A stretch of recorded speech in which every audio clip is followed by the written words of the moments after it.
Hello and welcome to Global Eye. I'm Parikshit Luthara. The latest on the India-Canada diplomatic tussle. The United States and the UK have supported Canada after the country confirmed that 41 of its diplomats had been expelled by India last week. Both nations have said that India's move to seek reduction in Canada's diplomatic presence is inconsistent with international law. However, India's External Affairs Minister Subramaniam Jaishankar has said that diplomatic parity was invoked due to continuous interference into India's affairs. Jaishankar also said that suspension of visa services for Canadians is in line with the Vienna Convention and added that the government was reviewing the security situation which led to the suspension of visa services. We stopped issuing visas in Canada because it was no longer safe for our diplomats to go to work to issue visas. So their safety and security was the primary reason we had to temporarily stop the issue of visas. Ensuring safety and security of diplomats is the most fundamental aspect of the Vienna Convention. And right now, that is what has in many ways been challenged in Canada, that our people are not safe, our diplomats are not safe.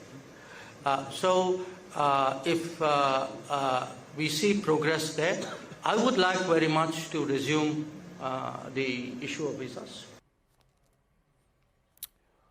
All right, let's now go across to Ambassador KC Singh and also Burzine Waghmar, affiliated with the University of London School of Oriental and African Studies. Gentlemen, let's begin with this discussion. Ambassador KC Singh, how do you think these words from US and UK are likely to impact India?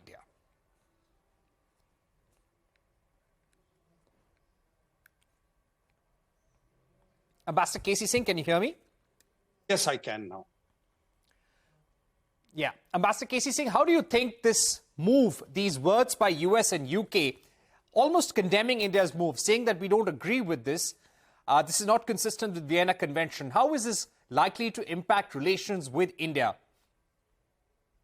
Firstly, there are two elements to it. One, we are talking about downsizing the Canadian High Commission diplomatic strength in India. And the second one is stopping the consular services in Canada.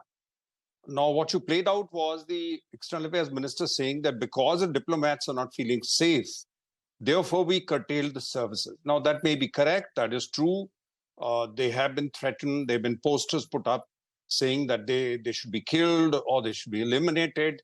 And some action has started on the part of Canada. It is true that if the diplomats are not feeling safe, then naturally they are not, you don't allow civilians to enter your consulate and they come in large numbers, etc. Now, that is something which Canada has to address. The second one is, that is a little doubtful what the External Affairs Minister has said, that there has to be the same number of diplomats.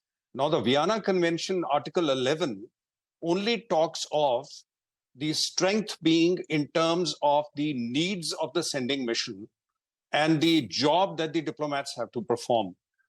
It does not put any numbers. It does say that unless there is an agreement to the contrary.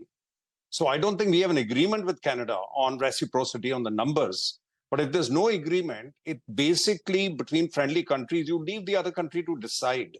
If a new mission has to be opened, of course, it's by mutual consent. You can't open consulates all over India. Normally, it's if they open one, we open one, and goes on like that. So it's a mixed thing, but very clearly the other countries are finding it odd that instead of addressing the Niger issue, we've started this larger battle, which plays politically well for the ruling party here domestically.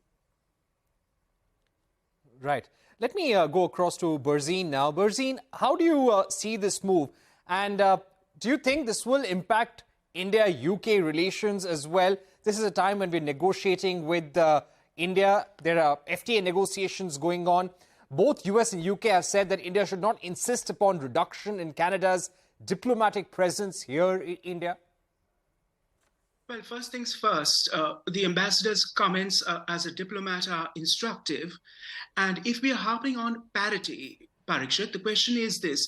It comes down to even consular fees in your respective currencies, which are undergirded by parity. So never mind that, something so banal as fees, it is tacitly assumed among friendly countries, as he put it, that there is parity in terms of your consular or diplomatic presence in respective countries. Canada has missions in India, in Chandigarh, Bombay, and Bangalore, besides the High Commission in New Delhi. India only operates in Toronto and Vancouver, besides the High Commission in Ottawa. Now, it's one thing to say the Indian Foreign Service is generally understaffed, which we do know it is, but it's quite another to say that India oughtn't undertake this move and is simply doing it. The insinuation is that India is being peevish about it. That is not being put out by diplomats, obviously, but that is the insinuation. And then you must ask yourself, why is India aggrieved? And why has its legitimate concerns not been addressed by Ottawa, which consistently plays up vote bank politics with an ethnic minority? When the Indian Foreign Secretary pointed that out some months ago, one could say he was being cynical by dispensing with India's problems. Now, the Khalistan issue is admittedly a domestic Indian issue, but it has become a transnational issue because now what you have are ostensible Canadian citizens who seek refuge, and the fact that they have a Canadian citizenship to call for secession in India. One wonders, why would they be interested in that when they are citizens of a new country and this has no bearing on their outlook in life, and they ought to be getting on as Canadians with their domestic issues, and there are several, I'm sure, to deal with. Then there is also the question of security of diplomats. The historian in me would remind you of what happened to Mr. Matre in February 1984 at the Indian Deputy High Commission in Birmingham. He stepped off the local double-decker, Parikshit, with a cake and a flower bouquet in hand for his daughter's birthday. She never saw him again, and neither did anyone. He was found beheaded after 2 or 3 weeks. And that, in that case, it had to do with JKLF militants. London tried in vain to get those Kashmiri Mirpuri's accomplices to be extradited from Pakistan. But of course, Ziaul Haq stonewalled it. So there is a precedent of Indian diplomats not just being verbally threatened, but physically being decimated. And that needs to be squarely also put into context. India-UK relations will not be affected. Important points even there. in the 16 Burzine, FTA I'll rounds. come back. Yeah, okay. Right, let me come back. Ambassador KC Singh, would you like to respond to what Burzine is saying? And also, do you feel that we are violating the Vienna Convention here? Could there be pressure? Could there be a legal issue that Canada could take up at an international forum, maybe at the WTO or any other? Could US and UK come to the aid of Canada if any kind of legal issue is raised as a result of that? Ambassador KC Singh? No, I don't think this will go to WTO. This is essentially a bilateral matter. I don't think you can go to the International Court of Justice on something like this. This is essentially a bilateral decision. You can say India's not behaving in exactly friendly manner, but India can throw the book back and say, no, we want to impose the parity, because as I said, even Article 11 says, unless there is an agreement to the contrary, generally it's free. So India may insist we want an agreement on how many of your people can be here and so on and so forth. I don't think that's an issue. But coming to your other point, I don't think Americans or the British will want this issue to impinge on their bilateral relations with India. And I think that's the Indian assessment.